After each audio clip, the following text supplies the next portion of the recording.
प्यारे बच्चों, जय हिंद। आज सभी का इस मैथ की क्लास में स्वागत है। आज हम लोग पढ़ेंगे प्राकृतिक संख्याओं के वर्गों का योग, सम प्राकृतिक संख्याओं के वर्गों का योग और विषम प्राकृतिक संख्याओं के वर्गों का योग। ये हम आज टॉपिक लेकर के आए हैं आप लोगों के समक्ष।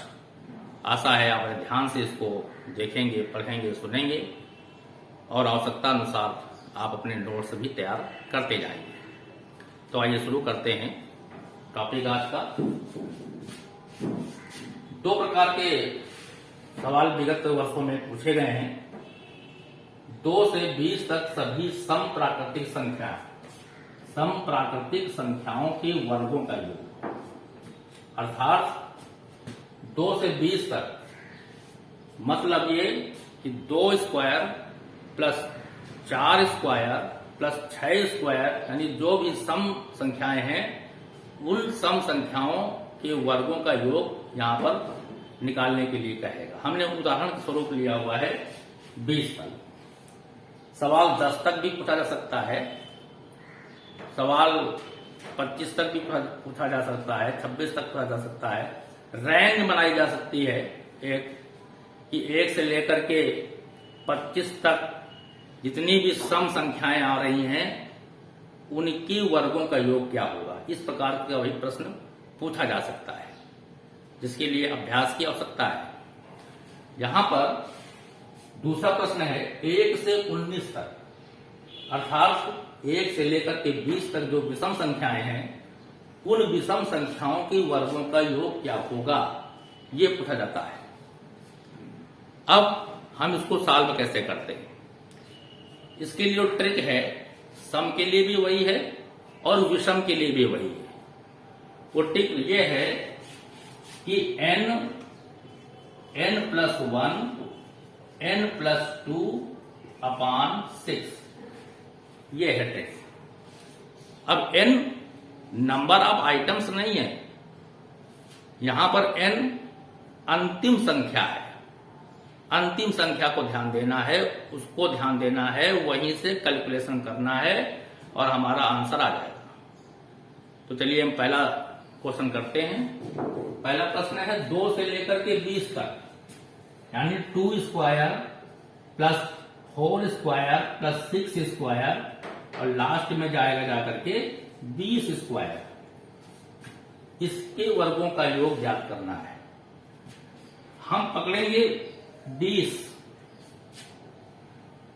पकड़ेंगे, n बराबर 20 है और हमने कहा है कि n अंतिम संख्या है, ये काउंटिंग नहीं है 1 2 3 4, ये नहीं है, अंतिम संख्या का ये मान है। तो उस मान को पकड़ेंगे और इस फार्मूले में रख देंगे। कैसे? 20 लिखा, n plus 1 20 में एक जोड़ा 21 हो गया, इसमें 2 जोड़ा हमने 22 हो गया, अपान 6 कर दिया। अब इसको हम आसानी से हल कर सकते हैं।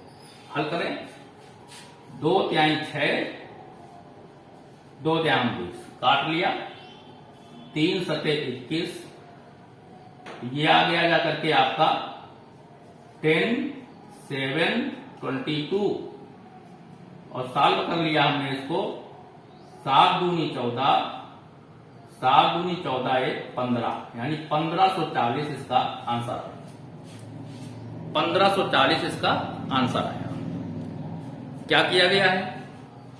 केवल और केवल ये किया गया है कि अंतिम संख्या को लिया गया है और उस अंतिम संख्या को ले लो, उसके आगे वाली संख्या लिख लो, कि उसके आगे वाली संख्या लिख लो। ये तो किया गया है ना। 20 लिखा गया है, 21 लिखा गया है, 22 लिखा गया है।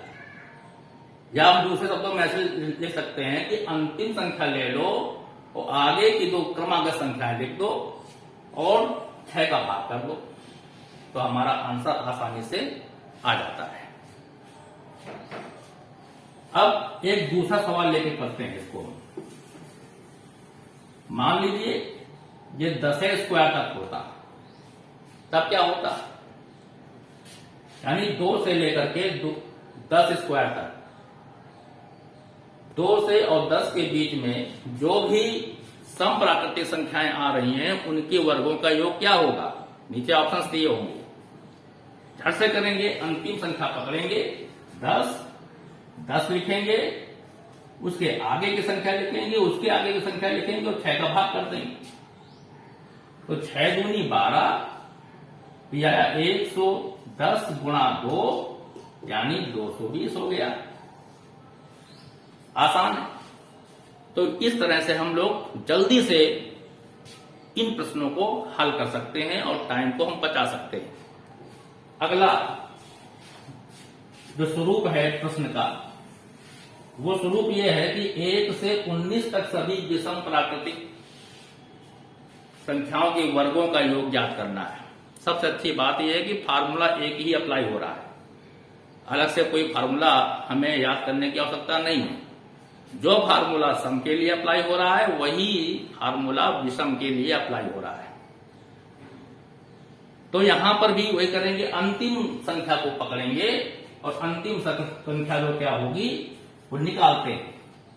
पहली संख्या 1, फिर 3 स्क्वायर, फिर 5 स्क्वायर, 7 स्क्वायर और लास्ट में 19 स्क्वायर। बशर्ते एक चीज यहां पर ध्यान रखनी है कि ये स्टार्टिंग ब्रेक नहीं होनी चाहिए। प्रथम 20 प्राकृतिक संख्याओं के बीच में जो विषम प्राकृतिक संख्याएं आती हैं उनके वर्गों का योग। आपने पढ़ा है कि सबसे छोटी विषम प्राकृतिक संख्या क्या होती है, तो 1 होती है। तो यहां पर 1 लिखा हुआ है।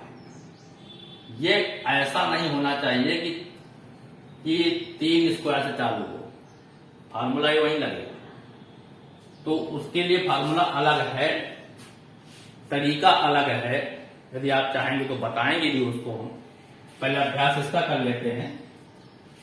1 स्क्वायर प्लस 3 स्क्वायर, लास्ट का नंबर है हमारा 19। 19 को पकड़ा, 19 के आगे हमने 20 लिखा, 20 के आगे 21 लिखा और 6 का भाग कर दिया। आसानी से इसको हम लोग सॉल्व कर सकते हैं। सॉल्व करिए इसको।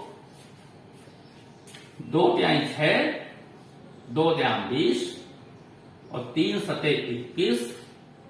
190 गुणे 7 कर दीजिए, 0 हो गया। 7 9 63 हो गया, 6 कैरी आया, 7 का 7 और 7 और 6 13, यानी 1330 जो हो गया करके इसकी प्राकृतिक संख्याओं के वर्गों का योग। तो आपने देखा 190 गुणा 7 और आसानी से इसको आपने निकाल लिया। तो दोनों आप देख रहे हैं कि किस तरह से जो ये फार्मूला है वो चाहे सम प्राकृतिक संख्याओं के वर्गों का योग निकलवावे, चाहे विषम प्राकृतिक संख्याओं के वर्गों का योग निकलवावे, दोनों में फार्मूला यही अप्लाई होगा। तो इस प्रकार से आपने देखा कि सम और विषम प्राकृतिक संख्याओं के वर्गों का योग हम आसानी से ज्ञात कर सकते हैं। एक प्रश्न जरूर आता है, अभ्यास करते रहिए, निरंतर अभ्यास की आवश्यकता है इसमें। और झट से प्रश्न का उत्तर आप लिख दीजिए, टाइम की बचत होगी और वो टाइम दूसरे प्रश्नों में एप्लीकेबल आप कर सकते हैं। आज के इस वीडियो में बस इतना ही। कल मिलते हैं एक नए टॉपिक के साथ। आप सभी का बहुत बहुत धन्यवाद।